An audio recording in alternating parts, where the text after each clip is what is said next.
ഈ wisdom tooth ഉണ്ട്, അപ്പൊ അതങ്ങ് എടുത്ത് കളയണമെന്ന് പറഞ്ഞു.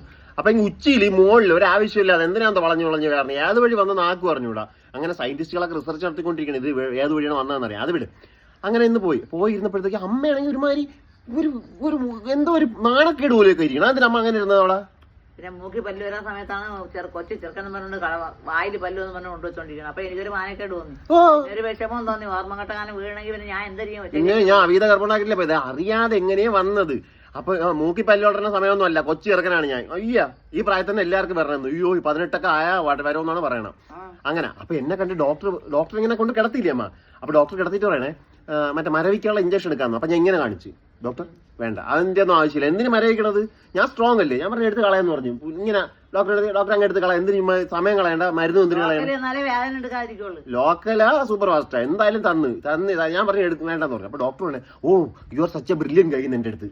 എന്നിട്ട് ഡോക്ടർ പറഞ്ഞത് തണുപ്പ് കുടിക്കാൻ പറഞ്ഞു. ഞാനാണ് പല്ലെടുത്തത്, എന്റെ അടുത്താണ് ഐസ്ക്രീം കുടിക്കാൻ പറഞ്ഞത്, അല്ലാതെ തള്ളയുടെ അടുത്തല്ല ഐസ്ക്രീം. നിങ്ങൾ എന്തെങ്കിലും കുടിക്കണേ ഷുഗർ കയറ്റി കൊള്ളാമോ? ഞാൻ കുടിച്ചോളാം. ആ പറ്റില് ഷുഗർ 700. ഇതും കൊണ്ട് ഞാൻ പോയിരിക്കേണ്ടി വരുമല്ലോ. ഞാൻ കുടിച്ചാലേ എനിക്ക് ആരും ഔദാര്യം വേണ്ട. അപ്പോഴപ്പോഴും തണുപ്പ് കുടിക്കാൻ പറഞ്ഞു. അപ്പൊ ഞാൻ വിചാരിച്ചു ഇനി പറ്റി ഞാനും കൂടെ കുടിക്കാം. പറ്റില് കുടിക്കാൻ